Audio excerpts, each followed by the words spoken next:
this administration today, here and now, declares unconditional war on poverty in America. Hey guys, welcome to Hip Hughes History. In the next 10, 15, maybe longer minutes, we're going to take a look at the Great Society and the era of Lyndon Baines Johnson in the 1960s. We're going to try to keep this short and simple for you folks out there. This isn't content for an AP or college course.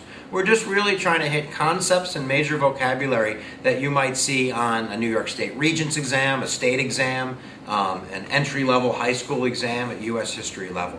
So let's do that right now. Lyndon Baines Johnson, or LBJ, was vice president of JFK in the early 1960s. Basically, he was a former congressman from Texas. He was a big, kind of forceful voice in the Senate, and he had a lot of power there. So he was a really good legislative power broker. And he was from the state of Texas, so electorally it made sense for JFK to pick a Southern Democrat to bring Texas into the 1960 electoral map as a Democratic state and help elect JFK. Without Texas, it's President Nixon in 1960. So JFK was assassinated on November 22nd, 1963, and now we enter the era of Lyndon Johnson, who was president from November 22nd, 1963. And he served one full term after gaining election, or re-election, I guess you'd say election for the first time, in 1964 to 1968. Lyndon Johnson is definitely going to be kind of FDR Part 2. That's kind of the thematic way I would explain the idea. If you remember when we taught the New Deal, we started with the concept of laissez-faire. And that laissez-faire practiced by Republicans in the 1920s, or a hands-off business approach, allowed big business to grow. And then during the Great Depression, we have FDR, who's kind of the doctor, and having an active government which is going to put its hands down around the problem. So Lyndon Johnson, or LBJ, I've always associated, and I would ask you to do the same thing, as being kind of an FDR Part 2. So if you see like presidential initials, put your hands down. And usually it's a boom boom. So FDR and LBJ will have an active government trying to solve social, economic problems, as well as, boom, expanding the role and the size and the power of the federal government and the executive branch. So that's usually the level one question, is that LBJ took action so the federal government would solve problems. The Great Society, or the War on Poverty, is the name of his program, so that would be synonymous with the New Deal, the name of FDR's programs to solve the problems of the Great Depression. So let's take a look at the War on Poverty, the Great Society, and the different aspects of it, which you're going to see on your exam through multiple choice and maybe in a thematic essay. So if we break it up, we'll take a look really quickly first at civil rights. Three big things, four really, but number one would be, without a doubt, the 1964 Civil Rights Act. The 1964 Civil Rights Act was passed in 1964, kind of in the legacy of JFK. JFK kind of proposing some of the 1964 Civil Rights Act, and Lyndon Baines Johnson even going further with it, and really in a fundamental way using the Interstate Commerce Clause to really outlaw Jim Crow. So there'll be no more segregation through the federal level, the federal making the states pay attention to federal law. So CORE, Congress of Racial Equality and the Freedom Rides, the March on Washington, all of this kind of pressure from the ground up led to the 1964 Civil Rights Act. So that's number one. Number two is voting rights. So, I mean, literally, the 1965 Voting Rights Act is going to give the federal government the ability to kind of monitor and regulate elections that are really a reserved power, a 10th Amendment kind of gig. So not trusting the South in a sense with its black voters. Its black voters, boy, that sounded awful. But nevertheless, making sure that they're able to vote and they're not going to be using these antiquated fashions through political terrorism to get black people to stay home. Also, the 24th Amendment was passed at the same time. The 24th Amendment being the outlaw or the constitutional banning of poll taxes, the idea of making somebody pay to vote. Last but not least, I would hit the 1965 Immigration and Nationality Service Act, or the Immigration Act of 1965. The idea that immigration shouldn't be based on location. What this is really going to do is it's really going to kind of abolish the National Origins Act, or where you come from, as being the primary way that we determine whether or not you're going to enter the country. And now the Immigration and Nationality Act is going to basically be skill-based. So we're going to increase numbers from Latin America, from Africa, from Asia. So it's not just a Western European thing. We also have the Civil Rights Act of 1968, which specifically banned housing discrimination and extended constitutional protections to Native Americans that were living on reservations. So in the civil rights aspect, we see kind of an African American component, an immigration component, as well as a Native American component. So let's take a look now at the war on poverty itself and some of the mechanisms that the federal government used to try to solve the problem of poverty, which it did have some success. Obviously, it didn't abolish poverty, but if you look at statistics, statistically, after the war on poverty, we do see less Americans living in the lower rungs of poverty. Still, many millions of Americans will be living in poverty, but not to the dire extent that maybe existed afterwards. And it is going to lift some people into that lower middle class rung. Number one is the Economic Opportunity Act of 1964, which created the Office of Economic Opportunity.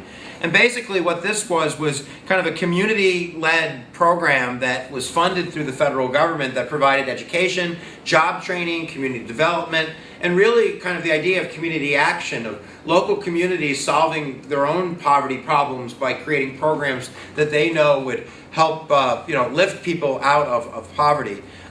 You also have the Jobs Corps, which was to market young people in order to get them jobs.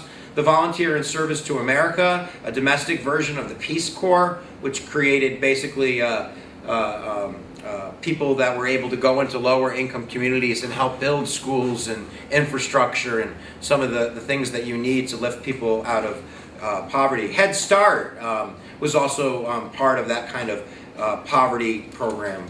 The food stamps program would be an easy example of direct aid to poverty-stricken Americans for food. So you could spend that money on other things like job skills or education in order to get yourself out of poverty. So that's kind of the poverty thing. The Equal Opportunity Program, or the EOE, is going to be that local community-based action group, as well as federal programs like the Food Stamp Program and Head Start, all designed to lift Americans out of poverty. Education is a really important component of the Great Society, and that comes with law, the Elementary and Secondary Educational Act of 1965.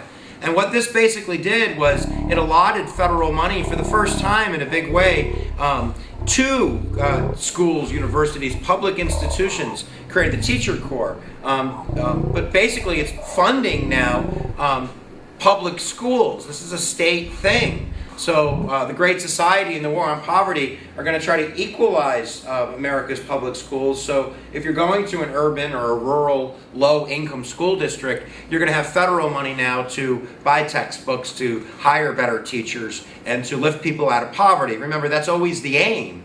The aim is always to lift people out of poverty. Now the big one.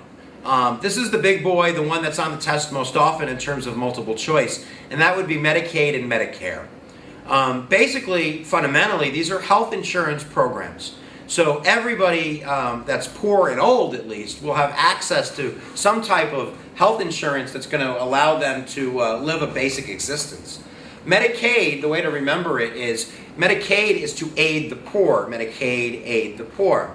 A very basic program to give people the ability to go to a doctor, to get some basic procedures done. It's not high-tech insurance. I mean, it's not going to pay for a lot, but it's going to get people hopefully into the doctor's office before they need catastrophic care, before they need their leg amputated or something that's going to cost millions of dollars. So Medicaid, aid for the poor, and Medicare, care for the old. Medicare is a buy-in program. Everybody contributes to Medicare, and when you're 65, you enjoy the luxuries of having pretty good health insurance, so you can take care of your needs, your physical needs. And now, with Bush extending it with the Prescription Act, it now pays for some prescription medicine as well. Medicare is today in the news as we see funding looks like it's going to run out in 10, 20 years, so that program won't be sustainable. So Democrats would argue that the program is of vital importance to the nation's health and that we should find ways to pay for it, where the GOP, the Paul Ryan plan, has advocated privatizing Medicare. So instead of getting health insurance, maybe you'll get a stipend or a voucher, and then you'd be able to purchase it on the private market. But we can't get into health insurance. What are you doing, Mr. Hughes? That's crazy. Medicaid and Medicare, social engineering programs designed to give aid to the poor, health insurance aid, as well as care for the elderly when they retire at the age of 65. There are other parts of the Great Society. You have the National Endowment for Arts, you have NPR, you have the Carnegie Institute, the Public Broadcasting Act, a lot of kind of cultural ideas. The JFK Center for Performing Arts was built during this time period. Really, the government putting some money into the arts. I guess the analogy would be for FDR would be like the WPA, the Works Progress Administration, which paid people to do art. But now the federal government money is going to fund programs that are going to encourage people to get grants to be artists or to showcase their work, or have public television so without commercials we can put on programs from maybe a documentary standpoint or a little bit more of a less marketing standpoint, capitalistic standpoint.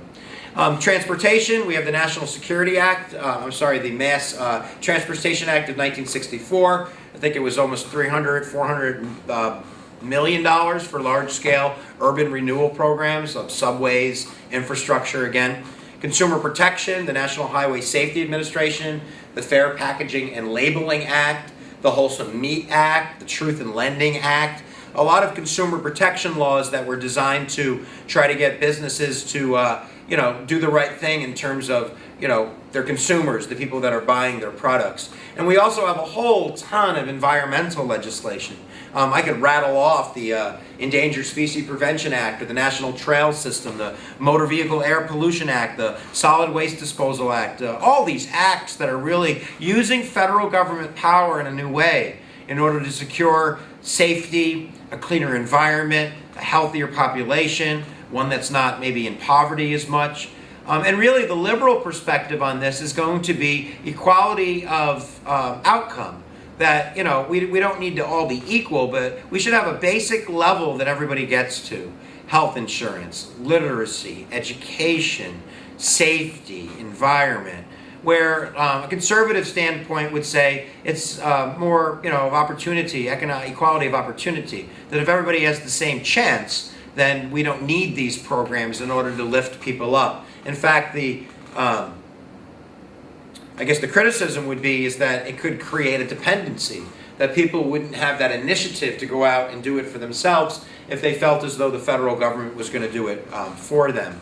So all in all, in a short term, the Great Society is going to have an impact right away on the poverty level. And I really don't know what to say the effect is if you don't have Medicare today, or you don't have Medicaid, or Head Start, or federal funding of programs, or some of these Great Society programs that we really take for granted today.